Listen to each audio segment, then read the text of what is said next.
There's a phrase that has no direct translation in my language. In Standard Galactic, the closest approximation is something like, the error you cannot survive making twice. We have a word for it. A clean, precise word, which it takes 0.4 seconds to say, and carries the full weight of 10,000 years of hard-learned wisdom. Humans don't have that word. What they've instead kind of is a shrug, a half smile, and the audacity to walk directly into the thing that should kill them, and come out the other side carrying something that shouldn't exist anymore, a pulse. I've filed 47 official incident reports in my career as a third-tier observation officer aboard the ISV Relentless Inquiry. 46 of them were routine.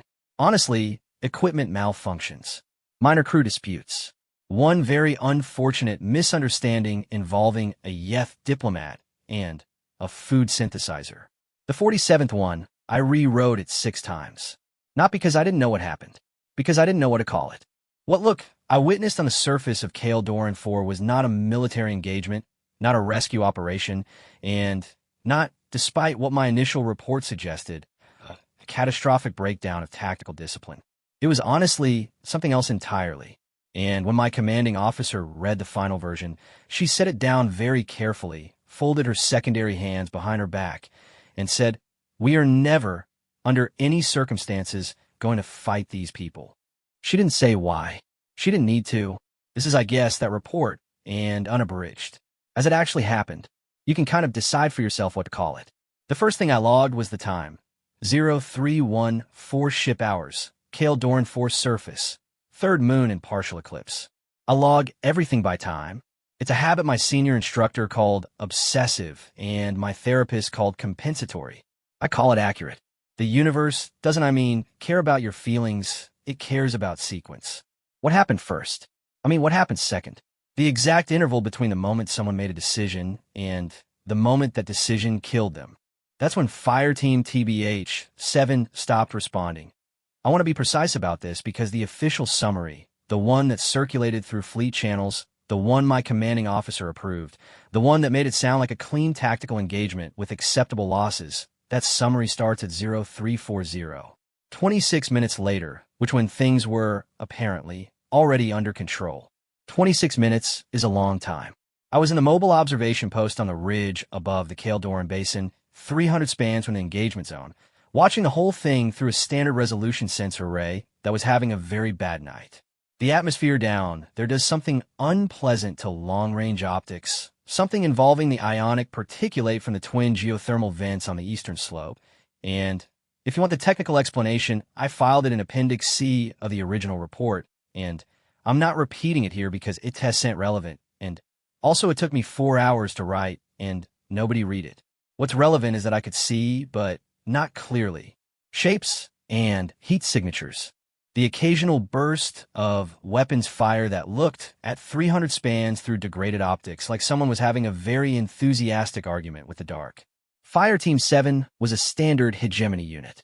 6 soldiers, Veth-class armor, suppression weapons plus 2 long-range precision rifles. They were down in the basin for what the mission brief called a containment operation. The Kale Doran settlement had produced an anomalous signal. Something. Broadcasting on a frequency we don't use, in a pattern we don't recognize, from a location that was supposed to be a decommissioned relay station. Command sent Fireteam 7 to investigate and, if necessary, neutralize the source. They were very good soldiers. I had reviewed their records. 40 combined engagements, 0 unit losses, commendations in 3 separate theaters. At 0314, they stopped responding mid-transmission, which I logged this. I noted the time. I started the secondary recording protocol, which means everything from that moment forward was captured in full resolution, triple redundant, straight to archive. Then I did what my training said to do. I contacted command, and I waited. What I didn't do, what I want to be clear I didn't do, was immediately understand what I was seeing when the heat signatures from Fireteam 7 started moving wrong. Moving wrong isn't a technical term. I'm aware of that. But it's the most accurate description I've.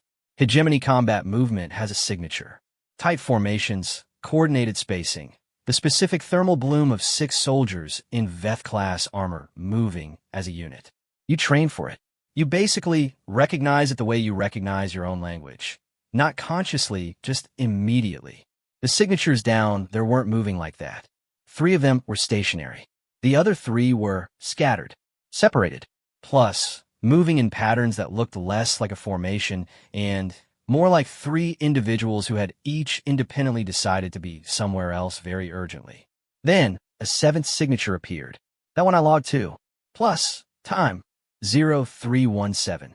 One heat signature, moving through the basin from the northwest, coming from outside the engagement perimeter, and moving in a way that I spent the next 6 minutes trying to categorize before I gave up and wrote unusual in the log and moved on. It wasn't fast. That was the part that confused me first. In my experience, a signature entering a live combat zone either moves very fast because it's reinforcements or a threat or something that wants to be somewhere else, or it moves very slow because it's trying not to be detected. This one moved at what I can only describe as a deliberate pace. Not rushing, not hiding, just moving steadily in a straight line toward the scattered signatures in a place where 3 soldiers were down. 3 more were behaving erratically, as if the most natural thing in the world was to walk calmly into the middle of whatever had just happened. I adjusted the sensor array, tried to get resolution, got about 60%, which was enough to confirm bipedal, medium build, not wearing hegemony armor. I noted the I-guess time 0318, and I had been briefed in the abstract on the possibility of human presence in the Kale Dorn system. The settlement was in a disputed corridor, one of those stretches of space where the boundary lines depend heavily on which map you're using and what year that map was made. Hegemony maps said Kale Dorn was ours. Human compact maps, apparently, said something different.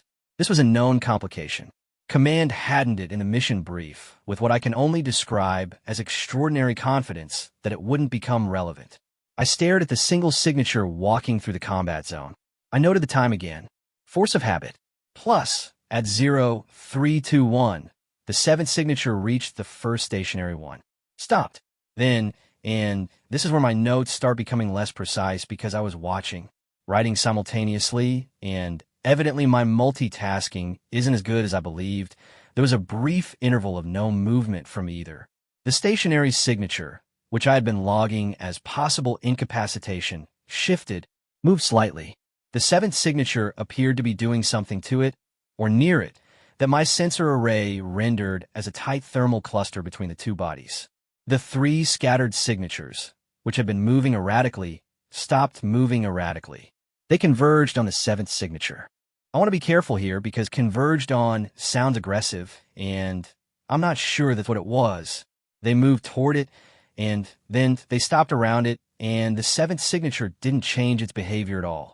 It kept doing whatever it was doing to the first stationary one, and the 3 erratic signatures arranged themselves around the 7th one in a pattern that I initially read as surrounding, and then, after about 30 seconds of watching, revised as something closer to sheltering, TBH, and like they were putting themselves between the 7th signature and the rest of the basin. I checked my sensor array 3 times. I look, the time, 0323. At 0331, I got my first clear optical read on the 7th signature. The atmosphere had shifted, something to do with the geothermal cycle. The vents on the east slope go dormant for about 40 minutes every local night, and when they do, the ionic particulate settles enough to get clean optics for maybe 10 minutes if you're lucky.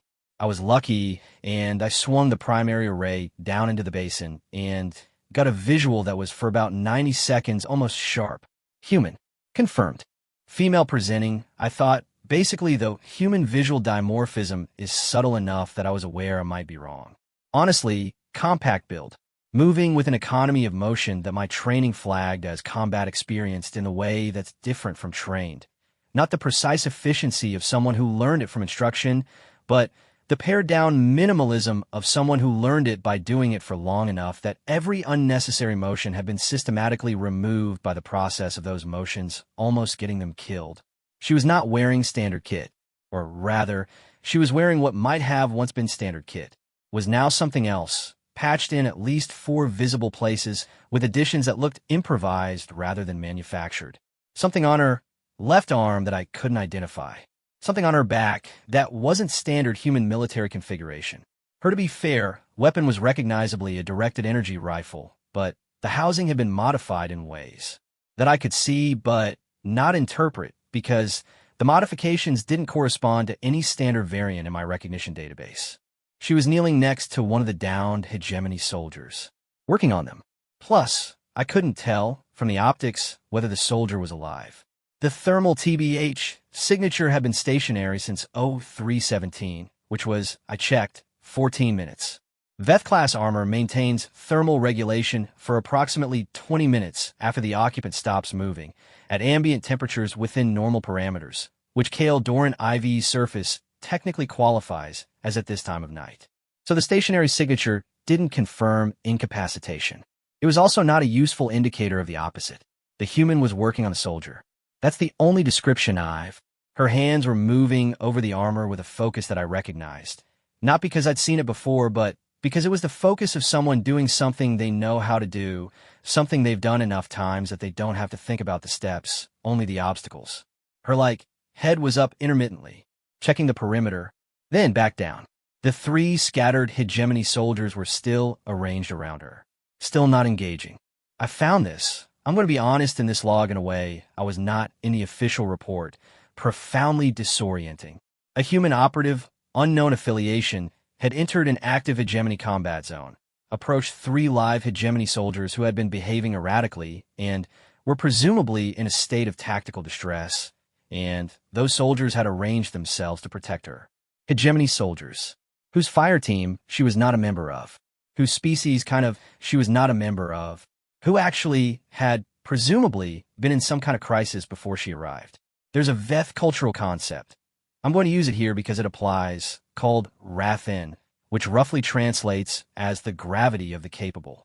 The idea that in a moment of crisis, individuals will instinctively orient toward whoever seems most able to resolve it, regardless of rank or affiliation or species.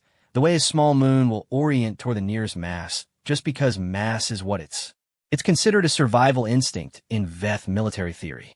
Something to be trained against because it produces messy command structures. I watched 3 hegemony soldiers stand guard around a human they'd presumably never met, while that human did something to their down comrade, and I thought they stopped fighting. They just stopped. I logged it. At 0337, the downed soldier moved. Not much. A shift of the torso, the slow, deliberate movement of someone returning to awareness from wherever they'd been. The human sat back on her heels. I could see her face for about 4 seconds. The optics were starting to degrade again, the vents coming back online, and her expression was something I spent a long time afterward trying to describe accurately in the report before settling on satisfied. In my opinion, not triumphant. I guess not relieved, just satisfied, and the way you look when you've done a thing correctly. She said something to the soldier. I've no audio, I think, from that range. I don't know what she said. The soldier responded. Brief. Then the soldier started moving again, slowly, carefully, but moving, which is a thing that soldiers who are dead famously don't do. At 0338, I got eyes on the other stationary signature and realized it was not a soldier. It was wearing what had been hegemony armor approximately 30 minutes ago. The armor had been, I'm going to use precise language here, thoroughly discouraged. Several, to be fair, major components were no longer in their original configuration. Whatever had engaged Fire Team 7 in the basin had done so, with a degree of targeted, specific violence that I found more unsettling than simple firepower would have been. Firepower is democratic. This looked selective. The human looked at it for a moment. Then, she looked away. She didn't look away fast, the way you look away from something you don't want to see. She looked away the way you look away from something you've already processed and filed and moved on from, which is its own kind of unsettling. At TBH 0340, command responded to my initial contact. Observation post, report status. I looked at the basin. 3 hegemony soldiers, 2 of them now mobile, arranged around a human of unknown affiliation who had walked into their crisis and started fixing it. 1 soldier still down but recovering. 1 entity in discouraged armor that I was not yet ready to categorize. I looked at my log. The time gap between 0314, when Fire Team 7 went silent, and 0340, when command asked me to report, was 26 minutes. Observation post, report status. I thought about what had happened in those 26 minutes. Then, said, very carefully, situation is developing. Recommend you wait for my written report. There was a pause on the other end. Is Fire Team 7 secure? I watched the human help the recovering soldier to a sitting position, one arm steadied against her shoulder, completely matter-of-fact about it. Most of them, I said, another pause. Observation post, that tesenda useful. I know, I said. I am aware. I'll have a written report to you by 0600. I switched off the open channel. I looked at my log. 0340, I wrote. Situation developing. Plus, human I guess, operative present in zone. Affiliation unknown. 3 hegemony look. Personnel appear to be trusting her. I stared at the last line for a moment. Then, I added, reason unclear. I left it at that. I didn't know well what else to write. The truthful version would have read, reason unclear, but watching these soldiers defer to her in the middle of a crisis that apparently would have been a lot worse without her presence is producing in me a response I don't have a category for. And I've been trained to log responses I don't have categories for as potential cognitive contamination, but I'm not sure that's what this is either. I saved the entry as it was, and at 0342, the human stood, checked her modified weapon, and looked northwest, toward the ridge. To be fair, toward me. I know, technically, that she couldn't have seen me. The observation post was dark, the sensors passive, 300 spans and low visibility conditions. There's no mechanism by which she could have known the exact location of a post that was designed to be invisible. She looked directly at me for approximately 2 seconds. Then she turned and moved southwest into the deeper basin, moving at that same deliberate pace. Not hiding, basically not rushing, just going where she'd decided to go. The 3 hegemony soldiers watched her leave. None of them followed. None, I think, of them tried to detain her. One of them, the one who'd been downed, who was now sitting up, appeared to say something. Whether to her or to the others, I couldn't tell. The human paused and half-turned, said something back, then continued southwest. The downed soldier, I noted, had stopped moving with the body language of someone in extreme distress. Whatever she'd said appeared to have helped. I logged the time, 0344, which then I sat in the observation post for the next 16 minutes doing nothing, which isn't standard protocol. Standard protocol, honestly, would have been to continue monitoring, prepare preliminary notes, contact command with status updates at 5-minute intervals. Instead, I sat basically there and watched the empty basin and thought about the thermal signature walking steadily into the dark, alone in a combat zone, at a pace that said, I know what this place is and I've decided it doesn't change my speed. At 0400, I started writing the report. I rewrote it 6 times. Not because I couldn't get the facts straight. I had the facts. Time-stamped, triple redundant, right there in the archive. I rewrote it because every version I wrote that was technically accurate was also, somehow, insufficient. The facts were complete. The picture was not. There was something in what I'd watched that the facts kept failing to contain. The way a container holds the volume of a thing, but not its temperature, not its weight, not the specific quality of pressure it exerts when you hold it in both hands. The 6th version is the one I submitted. My commanding officer read it, set it down very carefully, and said, we are never, under any circumstances, going to fight these people. I want to tell you what happened after 0344 when a human walked southwest. I want to tell you what I found when the sun came up on Kale Doran 4, and I went down into the basin. But I'm going to tell in order. Because sequence matters. Because the universe doesn't care about your feelings. Because what happened first, and what happened second, and the exact interval between things is the only honest way I know how to tell a story. And because the honest version of this story requires you to understand what I thought I knew at 0344 before I understood anything at all. Entry honestly, timestamp, 0344 to 0400, Kale Doran 4 surface. Status, preliminary observation complete. Proceeding to like documentation, which 3rd-tier observation officer Sev, Irlando, ISV relentless inquiry at 0612, the sun came up on Kale Doran 4. And the first thing I noticed was how ordinary it looked. That sort of bothered me more than it should have. I'm not someone who expects the world to look different after significant events. The universe isn't dramatic in that way. Things don't shift to match your internal state. The light doesn't go cold. The rocks don't rearrange themselves to reflect the night's proceedings. I know this. I'm a professional. I've logged 47 incident reports. But the TBH, basin in early light, was just a basin. Gray-brown rock, low scrub vegetation that smelled faintly of something between copper and wet soil, twin geothermal vents on the east slope breathing quiet now, steam catching low gold light. It, I guess, could have been any basin on any surveyed world in any of the 3 systems I've spent my career rotating through. The relay station was about 200 spans to the northwest of where I came down off the ridge. A squat prefab structure built in the style of early hegemony expansion, which means it was over-engineered in the ways that mattered and completely neglected in the ways that would become relevant later. The actually kind of building that was meant to last 100 cycles was now 60 cycles in, being held together by what engineers technically call deferred maintenance and what I call spite and habit. I logged the time I left the post, logged the kind of time I reached the basin floor. I do this automatically now. My therapist says it's a way of managing uncertainty by asserting temporal control. I say it's useful. We have agreed to disagree. The first thing I found was the armor. I'd seen it the night before through the optics, the entity in the thoroughly discouraged hegemony kit. In daylight, the detail I'd missed in the dark became legible. This was not a hegemony soldier. The armor was hegemony sourced, definitely.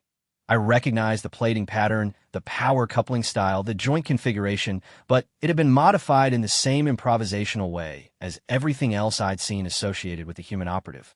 Panels added, panels removed, several components replaced with things that were clearly not original equipment.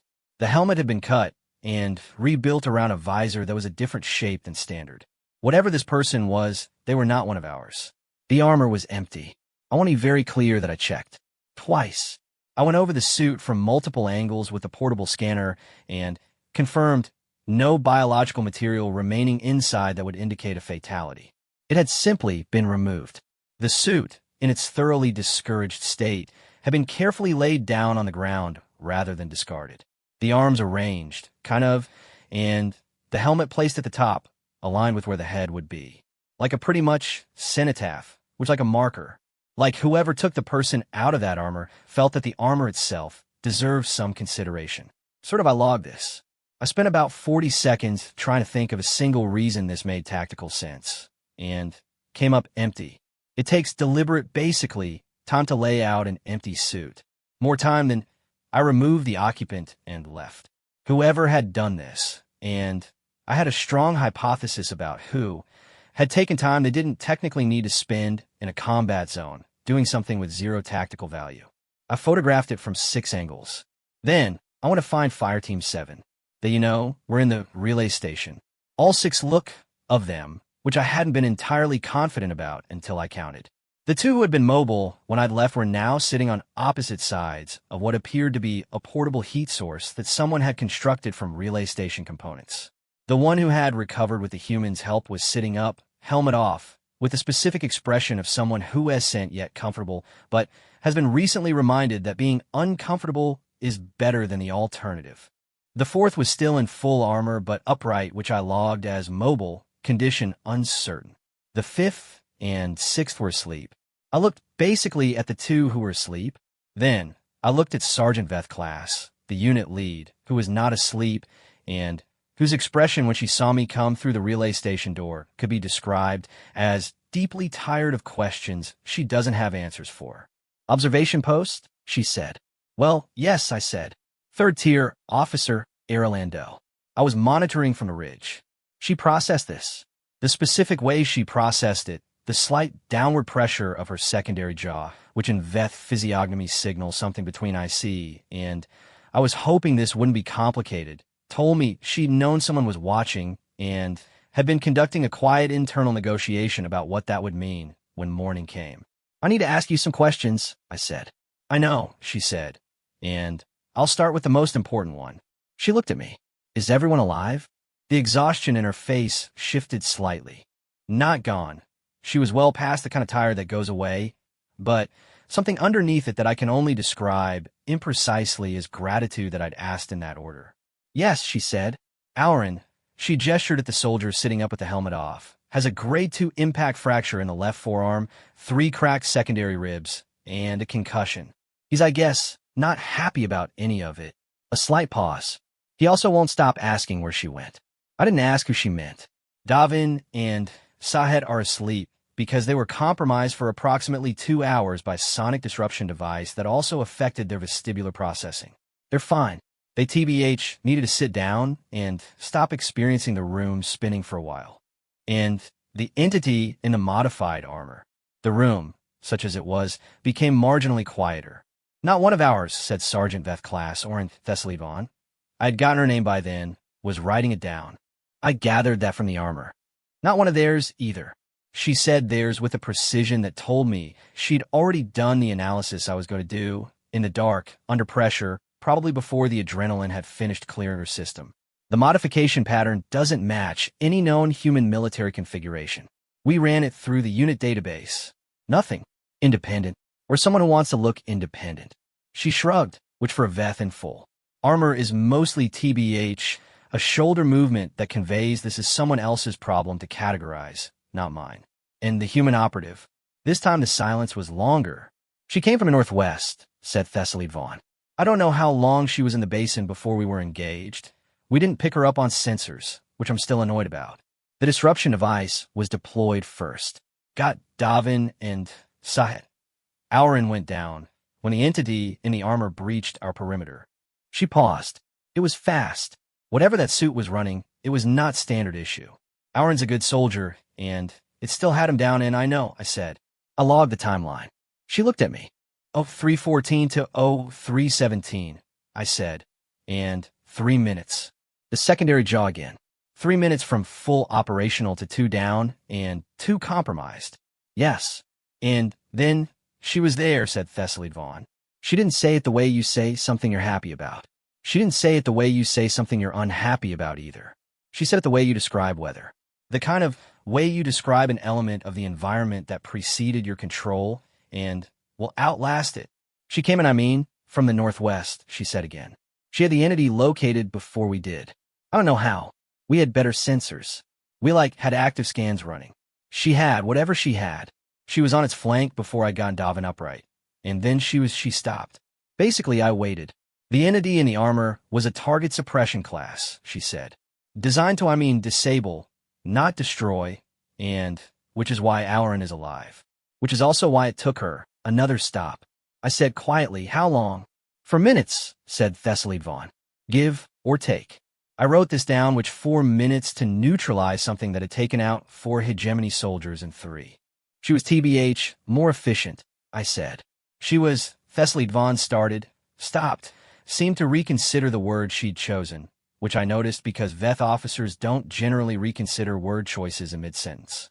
She was different, and the entity was designed for suppression. She didn't try to suppress it. She didn't try to disable it. Another pause, and this one had a quality to it that made me look up from my notes. She took it apart. I waited. Not figuratively, said Thessaly Vaughn. Sort of literally. She removed components.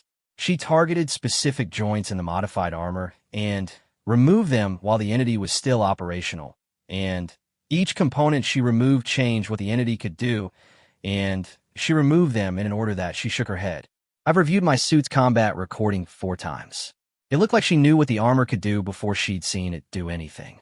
I wrote, prior intelligence / or pattern recognition for modifications. And then she came to Aurin, I said. And then she came to Aurin. Thessaly Vaughn's voice had changed. Something about the for what it's worth way she said it.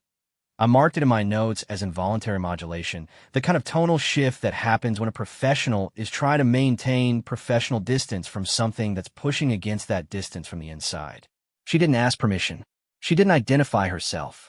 She just a breath sat down next to him and started working. What was she doing? Field stabilization. Pressure seal on the armor, which had a breach I hadn't prioritized because I was trying to get Davin functional. Fracture immobilization. A pause. Plus, look, she talked to him while she worked. Not orders. Plus, just talking. I don't know what she said. My audio capture was still compromised from the disruption device. Aurin said she was asking him questions, said a voice from the far side of the heat source. I looked. The soldier with the helmet off, Aurin, was watching me. She asked me what my name was, he said. He said it like he was still trying to figure out why. What unit? How many fingers she was holding up? Whether I knew what had happened. He looked at the relay station wall. She told me. He stopped, which started again. She told me I was going to be fine. She said it like she was correcting my math. Like she'd checked and come back with the answer. Did you believe her? I asked. He looked at me. Yeah, he said. I did. Which is cool. I went through the relay station for another 2 hours. The anomalous signal source was exactly where Command had said it would be, a modified transmitter in the lower level, broadcasting on a non-standard frequency in a pattern that my analysis equipment identified as intentional but unclassified. Someone was transmitting something in a format the hegemony database didn't recognize from equipment that wasn't supposed to exist in a station that was supposed to be decommissioned. Well, I documented it. To be fair, I didn't disable it. My orders were observation, and I take my orders seriously, especially when I'm not sure what I'd be disrupting. I spent a long time looking at the transmitter. Then I spent a long time looking at the basin through the relay station's east-facing window, because the east slope was where the geothermal vents were, and the vent for the reason my optics had been compromised the night before, and I found myself thinking about how a 30-minute window of clear atmosphere had given me 90 seconds of sharp visual, and how the human operative had appeared in the basin in what seemed like full knowledge of the engagement timeline, and how the transmitter was broadcasting in a pattern I couldn't identify, and I stopped that line of thought. Wrote C analysis section, Appendix D, in my notes. Moved on. The entity's armor I photographed in full before I left. 63 photographs, every angle, every modified component. I sent, in my opinion, the package to Fleet Intelligence before I was back on the ridge. They haven't responded yet. I'm not surprised. Fleet Intelligence responds to things on their own schedule, which is related to but not identical with the schedule of things happening. At 10:40, I sat down in the observation post with what remained of my morning ration, a compressed block of something that technically contains the required nutritional components and tastes as Ivan Ted in multiple previous logs, like a decision someone made in a hurry. And I started writing version 1 of the report. I want to basically tell you what I wrote, and I want to tell you why I threw it away. The first version kind of was accurate. It contained every fact I had in the correct order with the correct timestamps, and nothing that wasn't verified by the sensor archive or by direct observation or by the testimony of Fire Team 7's unit lead. It was, in terms of the standards I was trained to apply, a good report. The problem was that it read like the story of an engagement that had gone badly wrong and then been fixed. And that wasn't what had happened.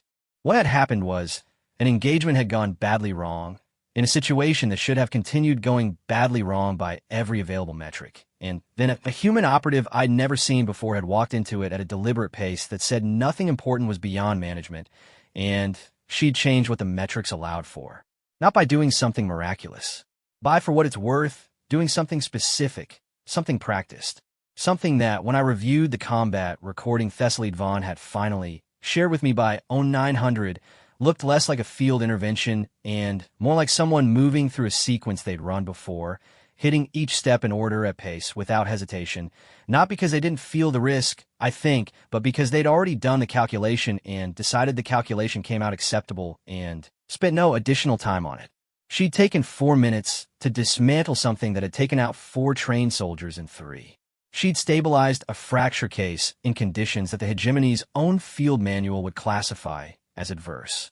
She'd walked into the basin alone, and she'd walked out the same way, southwest, at the same pace, and none of the 6 hegemony soldiers she'd helped had moved to follow her or stop her, because I think, and I wrote this in version 4 before cutting it, and then wrote it back in version 6, because something about how she operated made the question of authority feel temporarily irrelevant.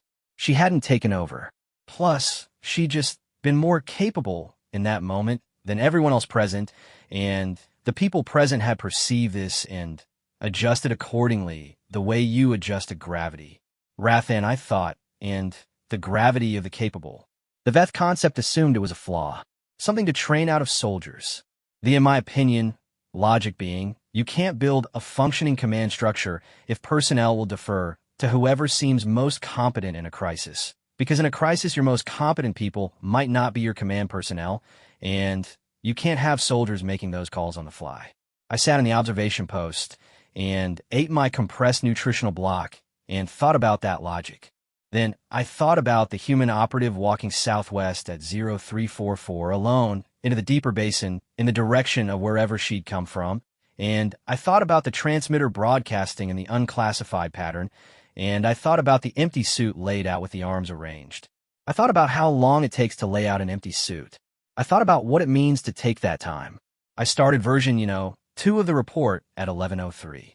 At 13:40, Thessaly Vaughn found me in the observation post. Pretty much, I hadn't expected this. Plus, the post was 300 spans up the ridge, above the basin, at the end of a path that I describe as technically navigable if you're committed to it, which is my way of saying I'd climbed it twice, and neither time had been what I'd call a good time. Thessaly Vaughn had also climbed it, in Veth-class full armor, and she arrived looking slightly less disheveled than I'd have under the same circumstances, which I found irritating in the way you find things irritating when you're already tired. She looked at my notes. The 5 versions spread on the portable display, marked up, some of them mostly crossed out. Still writing it, she said, and 6th version, I said. She sort of sat down across from me in the second chair that was technically for equipment and not for personnel but held the weight. What's wrong with the others? They're accurate, I said, but they're not complete. She looked at the basin below. At the relay station, visible from the ridge as a small rectangular interruption in the gray-brown rock.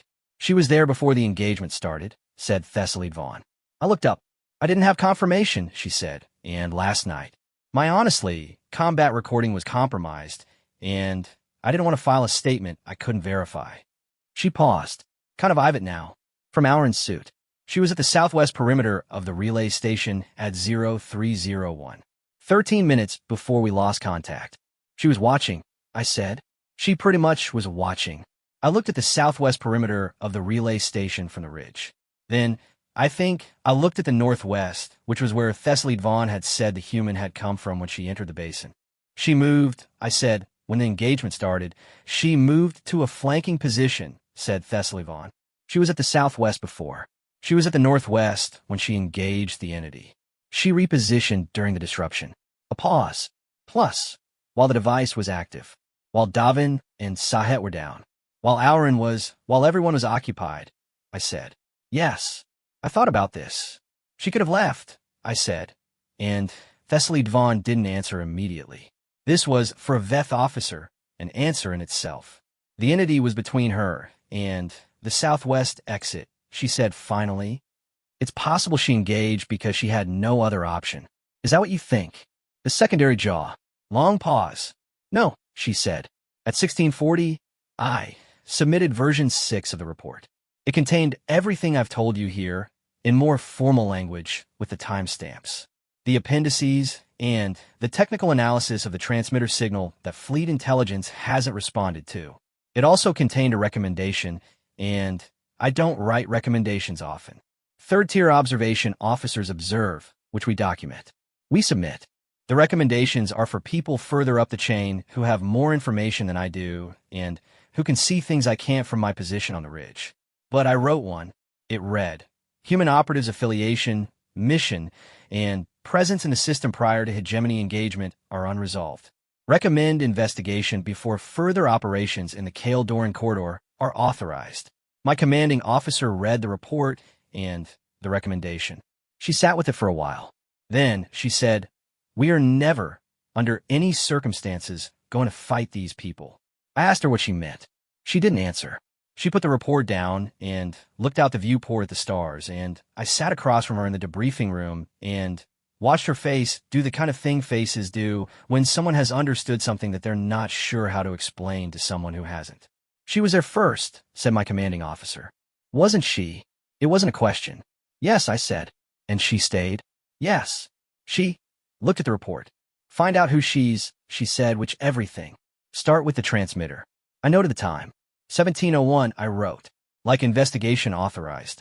I've a basically habit when I learn someone's name after a significant event of going back and replacing my logs and personal references, the operative, the human, the 7th signature with a name. I don't do it in the official record. The official record stays clinical. But pretty much in my personal notes, I go back through and substitute because names are the difference between what a thing was and who a person is. And I find that distinction important for reasons I haven't fully articulated to anyone, including my therapist. So, Mara Ferreira. The fleet intelligence response came back at 0820 on the second day after the engagement. I had been awake since 0430 because I sleep badly when I have unresolved questions, which means I haven't slept well in approximately 9 years. I was on my third ration brick and had started a new log file that I wasn't sure was professional and wasn't sure I cared about. The fleet intelligence response was 17 lines long. This is short and very short.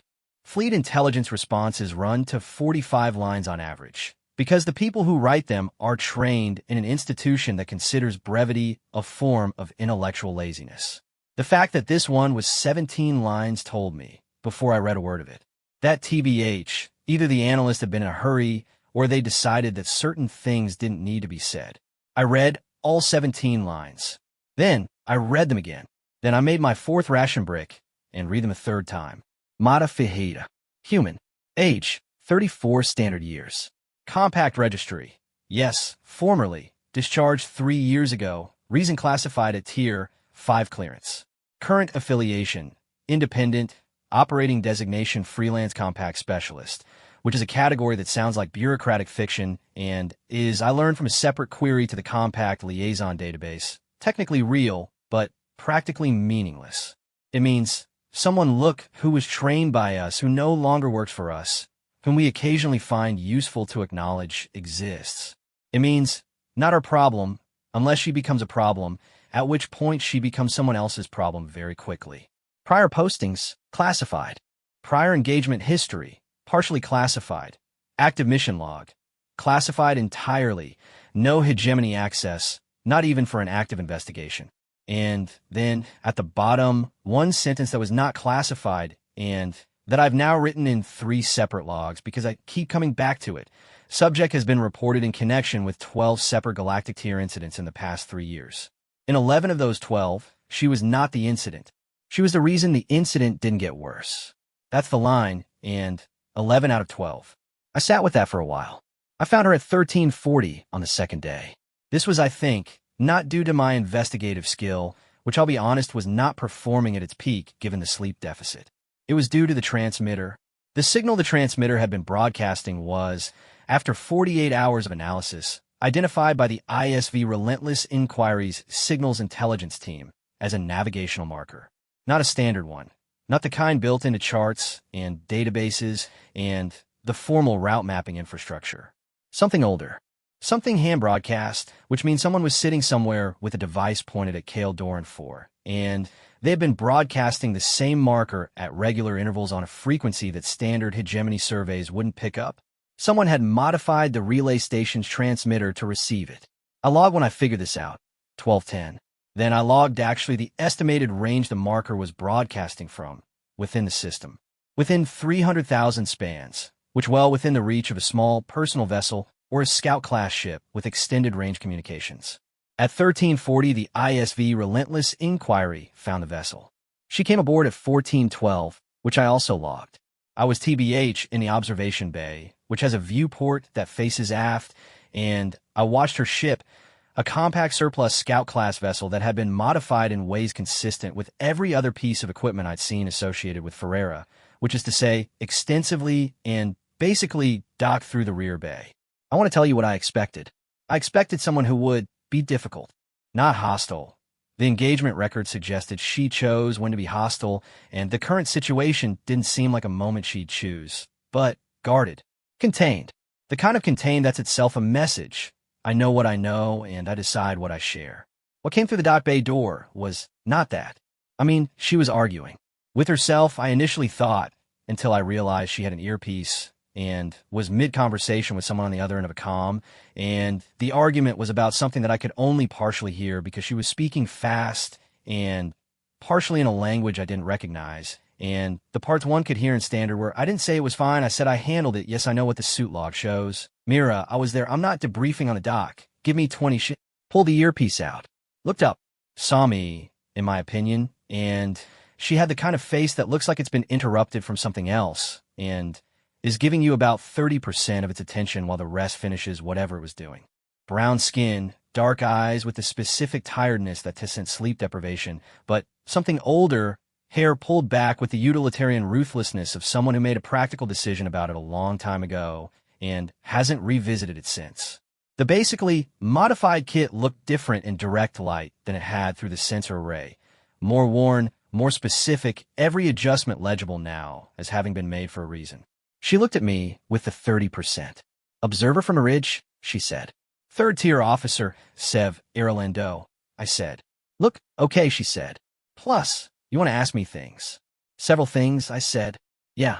She, to be fair, looked past me at the corridor. Is there coffee on this ship? Real coffee, not the synthesized kind. I told her I didn't know. Then, we'll see how this goes, she said. The ISV Relentless Inquiry didn't have real coffee. It, I guess, had synthesized coffee, which is what nearly every ship in the Hegemony fleet runs on, because real coffee requires agricultural supply lines that fleet logistics considers, reasonably enough, a low priority when you're 3 systems from the nearest inhabited planet. Ferreira looked at the synthesized coffee the way you look at a thing that's your only available option and isn't good enough, but will have to do. She drank about half of it, set it down, and apparently decided to proceed on principle. We were in the secondary briefing room, which I had chosen because it was small and had a table between us and felt like the right context for a conversation I didn't entirely know how to start. My commanding officer had told me to find out what she knew. She hadn't given me guidance on how to ask. The transmitter, I said. Plus, she nodded. You modified the relay station's receiver system, I said. The standard configuration wouldn't have picked up the frequency you were broadcasting from. Someone changed the input parameters. 2 weeks before you arrived, she said. I logged this. Confirmed presence in system at minimum 2 weeks prior. The entity in the modified armor, I said. You knew what it was before you engaged. I'd seen the suit profile before, she said. Different variant. Same manufacturer, same modification pattern. She picked up the coffee, reconsidered, set it down. There's a salvage operation in the Vin Deck corridor that's been selling modified combat systems to independents for about 8 months. This was the 3rd time I've run into their product in the field. You've encountered it twice before. Engaged it twice before. A pause. I mean differently. The first time I was less prepared. The second time I was better. And the third time I knew which joints were non-redundant, she said. The suit looks intimidating. The modifications make it look more capable than it's. If you go after the main systems, you're fighting the original design, which is hardened. If you go after the modifications, you're fighting the aftermarket work, which is a slight expression, not up to the same standard. I thought about Thessaly Vaughn, saying it looked like she knew what the armor could do before she'd seen it do anything. Why were you in the basin? I asked. She looked at me. I was tracking the salvage operation, she said. The signal from the relay station, I picked it up 6 weeks ago in the Vin Deck corridor coming from the Kale Doran system. That's unusual.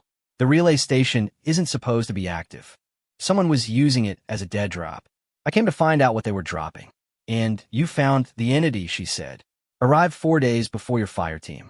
I've been trying, to track its movements in the basin. A pause. It's faster in the field than the previous variants. I was still running pattern analysis when your unit arrived.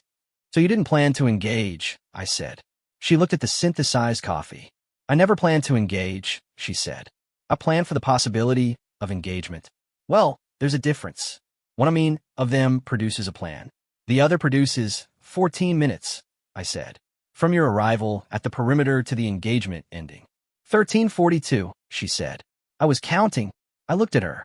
You count time, I said. Everybody counts time, I guess, she said. Most people just don't write it down. I made a note. We talked for 2 hours. I have a recording, obviously, standard protocol. Everything in the briefing room is logged. I'm not going to reproduce all of it here.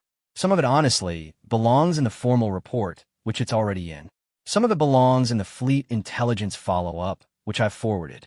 Some of it's the kind of thing that doesn't belong in any report, not because it's classified, but because the category of information it falls into isn't one my training equipped me to file correctly. I'll tell you the parts that matter. She told me about the 12 incidents. The 12 cases fleet intelligence had connected her name to in the 3 years since her discharge from the compact. I asked her about the one that got worse. Number 12. The actually one she wasn't the solution for. She looked at the wall for a moment. Miran Station, she said, which corridor junction system, 6 weeks after discharge. I was a pause. I was still figuring out how to operate independently. I had pretty much bad information, which I arrived late and with the wrong equipment for what the situation actually was. What happened?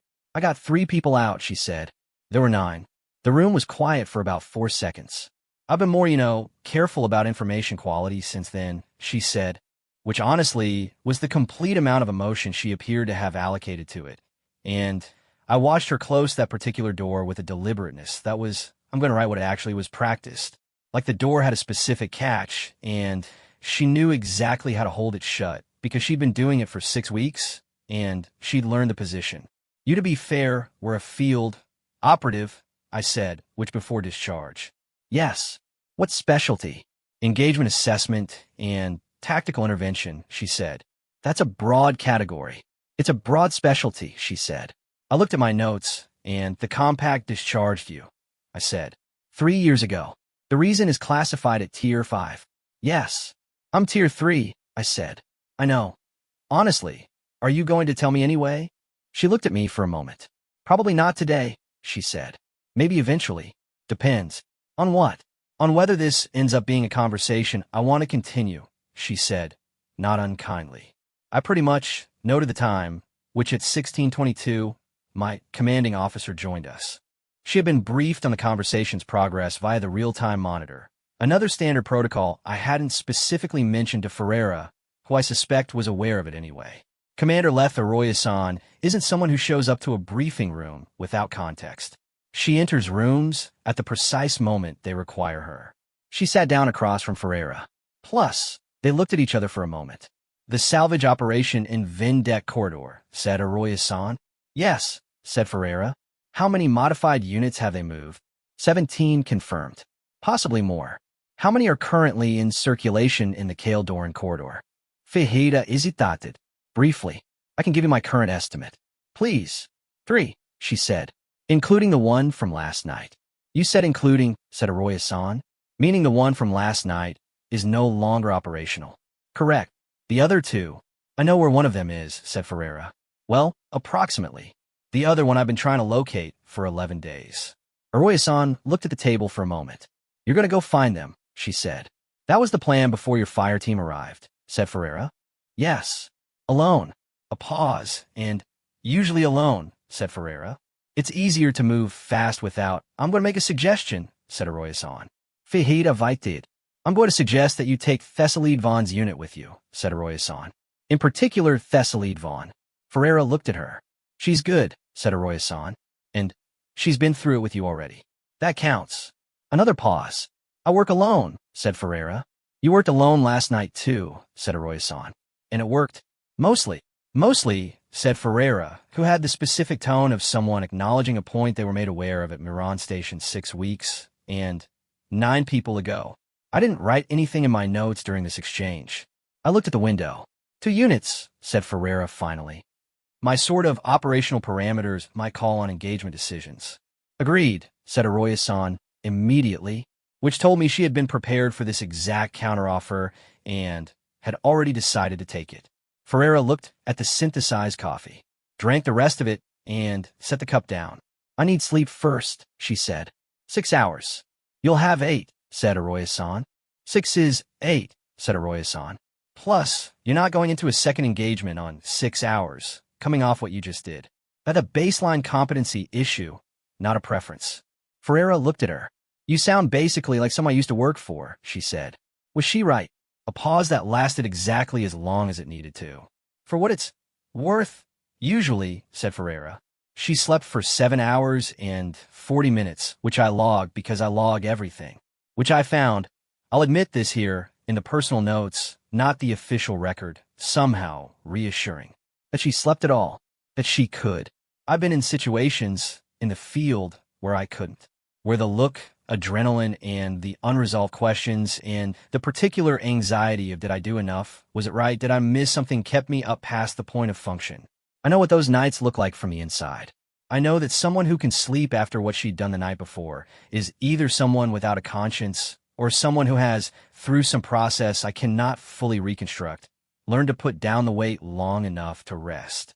I logged 0344, the time she walked southwest into the basin, and I logged 0742, the time her ship's internal sensors showed her sleeping.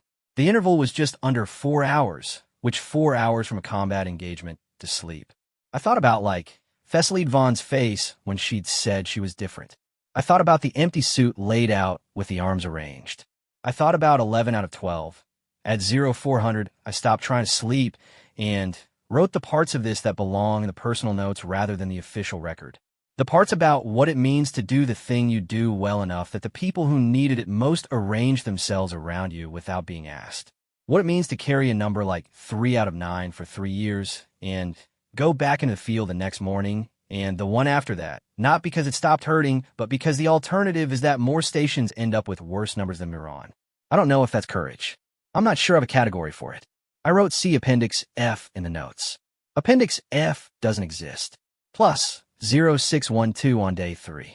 The joint operation convoy departed through the Relentless Inquiry's secondary bay into the dark of the Kale Doran system. I logged I guess it, and I was not supposed to be on a convoy. I want to be clear about this. Third-tier observation officers observe. We document, and we operate from posts and ships and raised positions that provide sight lines and data streams, and we don't go into the field because we are not field personnel, and the distinction matters both bureaucratically and in terms of whether I survive the experience. My commanding officer told me I wasn't going. I told her I was the only person aboard who had full continuous observation from a ridge, combat recording from Fireteam 7 suits, the transmitter signal analysis, and 2 hours of direct briefing with Ferreira. She told me that was correct and also not a reason to go into the field. I told her I'd be in a supporting observation role and wouldn't engage directly. She looked at me for a long moment. You're going to log everything, she said. I log everything, I said. It's a documented habit. Try not to log yourself into a situation I've to write a report about. So I went. The convoy was 3 vehicles, 2 Hegemony tactical transporters, and Ferreira's Scout-class vessel, which was not technically a ground vehicle, but could operate in low-altitude, closed-terrain mode if you had the right modifications, which she had. We moved in a loose formation that was apparently Ferreira's design, and which Thessaly Vaughn had looked at on the tactical display, and said nothing about, which from a Veth unit lead means approximately, this isn't standard, and I'm not comfortable, but I trust the source. Ferreira was in her ship. Thessaly Vaughn's unit was split between the 2 transporters. I was basically in the second one with 3 of Thessaly Vaughn's soldiers, one of whom was Auron, who had been cleared for light duty, with a fractured forearm, immobilized, and the cracked ribs taped, and who had argued for and received permission to be present in a capacity described officially as advisory, and which everyone, including Auron, understood to mean he was going, and we could either put him in a vehicle or watch him follow on foot. We were heading northeast, not southwest, the direction Ferreira had gone after leaving the basin. Northeast, toward the system's second settlement, which the transmitter signal analysis had identified as the probable location of the salvage operation's Kale Doran distribution point, the one she didn't know the location of. For 11 days, at 0714, she found it. She found it the way she found things, apparently, which was by being in the right place at the right time, and having already done the work to know what right looked like. Her ship's sensors were better than ours. Not more powerful, but calibrated differently for different frequencies, in a way that I noticed when she'd come aboard and noted in my log as non-standard calibration profile, possible modification, and at 0714 she broadcast a coordinate update to the convoy and said, "Overcom, 2nd unit. Stationary, under the northwest shelf." Thessaly Vaughn's voice. Confirmed. Confirmed. Distance. 400 spans. Maybe less. It's not moving. A pause, which that's not right, said Thessaly Vaughn. No, said Ferreira. They should have a proximity sensor. They do, said Ferreira. Something tripped it about 8 minutes ago. I logged this. 0706. 8 minutes before the coordinate update. Plus, something had tripped the salvage unit's proximity sensor at 0706 before we were in range, before the convoy had approached the northwest shelf. What tripped it? Said Thessaly Vaughn. I did, said Ferreira. The convoy was quiet for a moment. You sent a probe, said Thessaly Vaughn. Plus, before we left, said Ferreira. I sent it when we were still aboard the Relentless Inquiry. It's been running ahead of us on a separate vector. A pause. I needed them looking the wrong direction. I wrote, preposition decoy. 8-minute lead time. She was planning the approach geometry while we were still loading the vehicles. They're stationary because they're watching the probe, said Thessaly Vaughn. They were watching it, said Ferreira. The probe just... A brief pause that was not hesitation, but timing stopped transmitting. About 10 seconds ago. Which means they've just decided the sensor hit was a ghost. They're about to, go back to whatever they were doing before. And that's when you go northeast along the shelf base. I'll come over from the west. If their sensor is looking anywhere, it's still looking south, where the probe was. Thessaly Vaughn. And if they have a secondary sensor array, then we'll know in about 4 minutes, said Ferreira. And we'll adjust. Another pause. You're very calm about that, said Thessaly Vaughn. I've checked the available information, said Ferreira. The adjustment options are acceptable. Moving. I'm going to tell you what happened in the next 14 minutes. I know the number exactly because I logged it. 0714 to 0728 from the coordinate update to the moment the engagement ended. 14 minutes. Which sounds, to be fair in retrospect, like a short time, and was not. Thessaly Vaughn's unit went northeast. I stayed with them, in the back of the second transporter, watching the tactical display, which was a holographic table display that one of the soldiers, a vet specialist who had barely spoken in the 3 days I'd spent with the unit, but who appeared to consider herself personally responsible for the quality of our sensor feed, was managing with the specific focus of someone who takes sensor feed seriously. At 0716, the northwest shelf was visible through the transporter's forward screen, a natural rock formation. The geology of Caldoran foreruns to long horizontal fractures that produce these shelf overhangs, the kind of feature that looks like a natural shelter from a distance, and functions like one if you're someone who needs to store modified combat systems away from standard survey scans. Something was under there, which the sensor read was a single concentrated signature. Similar profile to the entity from the basin, same modification markers, stationary, facing southwest, where the probe had been. Ferreira's ship was already west. I could see it on the tactical display as a small marker, moving slower than I expected, low altitude, hugging a terrain feature that put it under the sensor horizon of anything looking south. At 0719, the entity under the shelf turned. Not toward us, toward the west. I don't know what it heard or sensed or detected. Neither does anyone else. But it turned, the thermal signature rotated, the combat sensors picked up an energy signature change consistent with the suit's active systems coming online. And I wrote 0719. Entity awareness trigger because unknown in my log, and felt the particular weight of here we go settle into the middle of my chest. Thessaly Vaughn, overcome, Ferreira. Ferreira, I see it. Are you still moving? The entity was up. The tactical display showed it going active.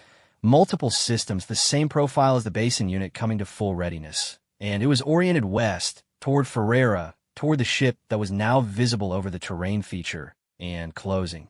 It didn't see us. Not yet. Thessaly Vaughn's transporter stopped. The second to be fair, ours stopped. And then 6 Veth soldiers in Veth-class armor were out of the vehicles and moving northeast along the shelf base at a pace that I can only describe, in retrospect, as the collective embodiment of we learned something in the basin, and we are applying it. Aaron was last out, moving carefully, the fractured forearm, the taped ribs, but moving. His left hand was non-functional. The right was holding a suppression weapon, and his face had the expression of someone who had decided that this was a better choice than staying in the vehicle, and was now fully committed to the consequences of that decision. At 0721, Ferreira's ship made a noise. I heard it through the transporter's exterior sensors. A sharp percussive sound, multiple rapid pulses, something that wasn't a weapon system I had in my recognition database. The effect was immediate. Every frequency-based sensor system in range flooded. Not jammed, flooded, which the difference being that jamming blocks a signal and flooding drowns it in so much data that the receiver can't parse what's real. The entity under the shelf effectively went deaf and blind to everything except optical. At 0721, 6 Veth soldiers with operational tacticals were already coming around the north end of the shelf. At 0723, Ferreira's ship put down in the open ground west of the shelf. The entity was between them. I watched the next 5 minutes on the tactical display, and I want to tell you what I wrote in my log. I want to tell you how inadequate it's, and then I want to tell you the part that actually happened.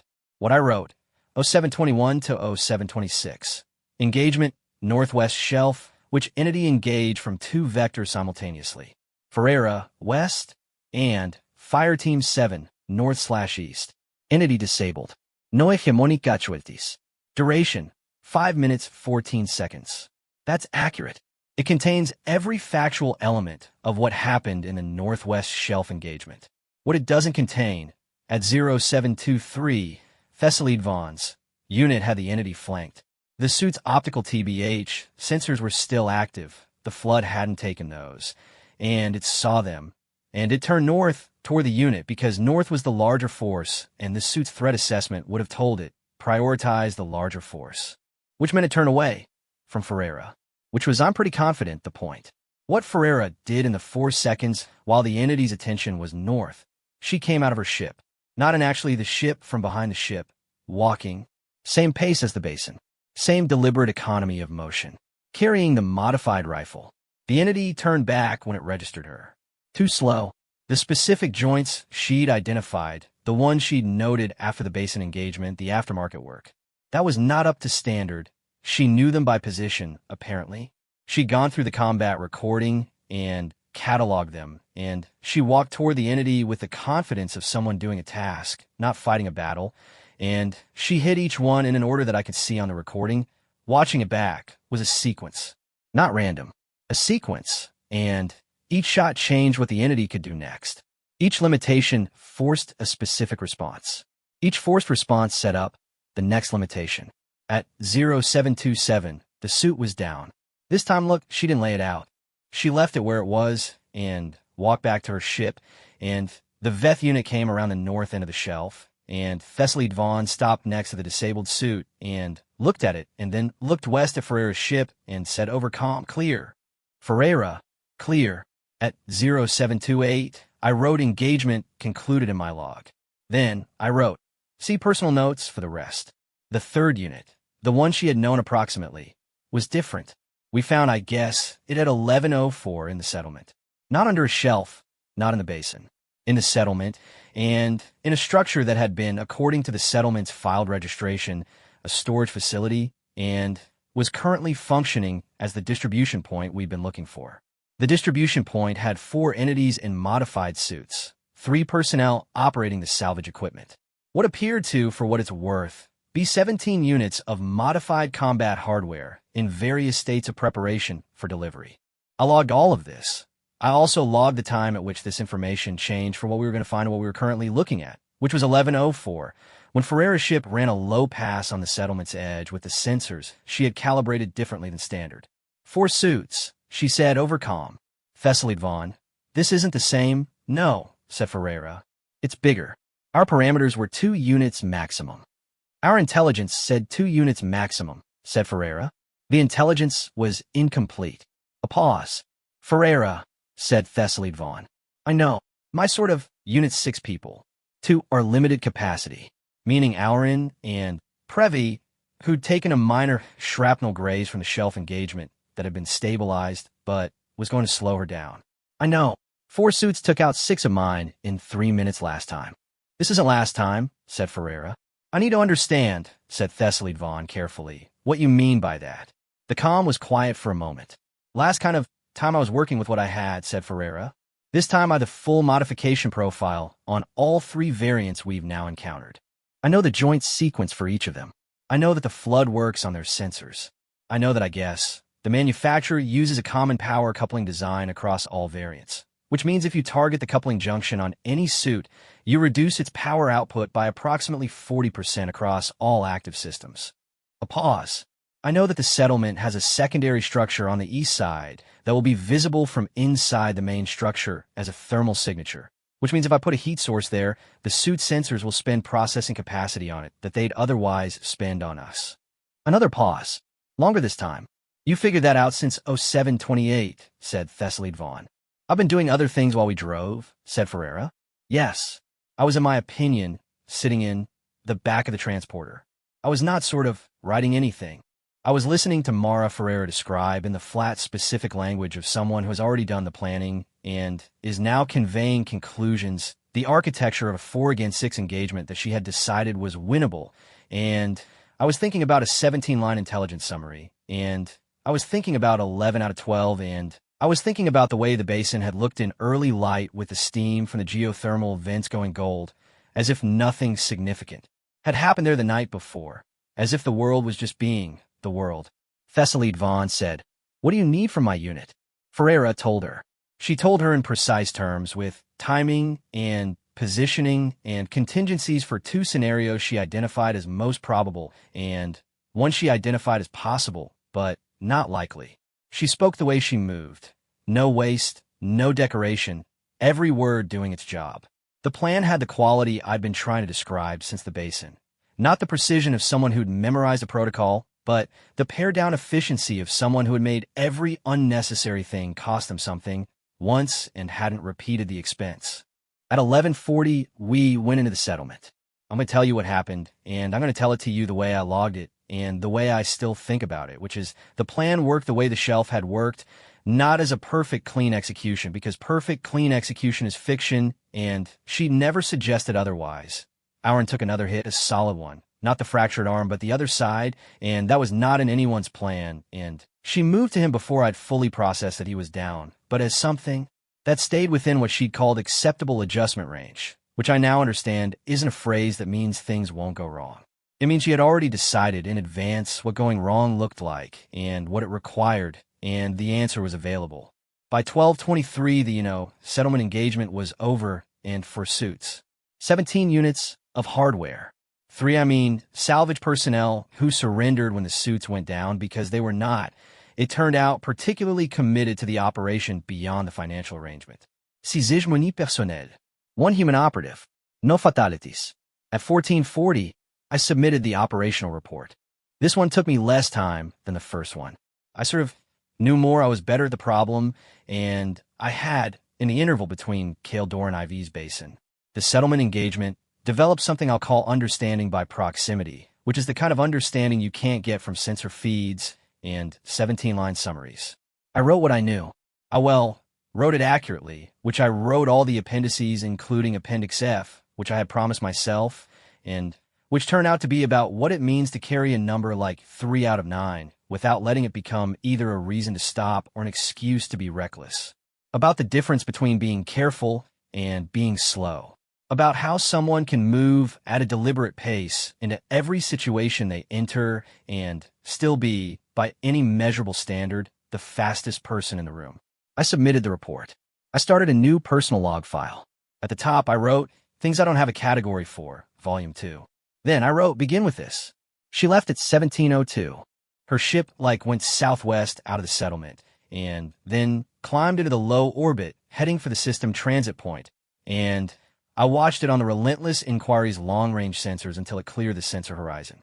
I logged the departure time. I didn't log what I thought about during the 22 minutes I spent at the sensor station, watching the marker representing her ship diminish toward the edge of the display. That belongs in the personal file, not here. The professional log is for facts. But I think I'll tell you this. There's a word in my language that means approximately the shape left by something that was here. Not a scar. Not a wound. Neither of those carry the right weight. It's more like the impression left in a sensor reading when the signal source has moved on, but the equipment is still registering its last known trajectory, still extrapolating the path, still pointing in the direction it went. We use it in my culture for people who have changed something by being present, for experiences that leave a remainder. I kind of never thought of it as complimentary exactly. It's more accurate, which a description, not a judgment. You were here. Shape is what's left. Mara Ferreira, compact surplus scout, independent, operative, 11 out of 12. I'm still pointing in the direction she went. I don't think it's going to change. At 17:24, I opened a query to the Fleet Intelligence Database and typed, compact tier, 5 clearance, discharge records, cross-reference, Ferreira. The system returned, access denied, clearance insufficient. I logged the time. Plus, then I logged, clearance upgrade request initiating. There are things I don't have categories for yet. I intend to find them.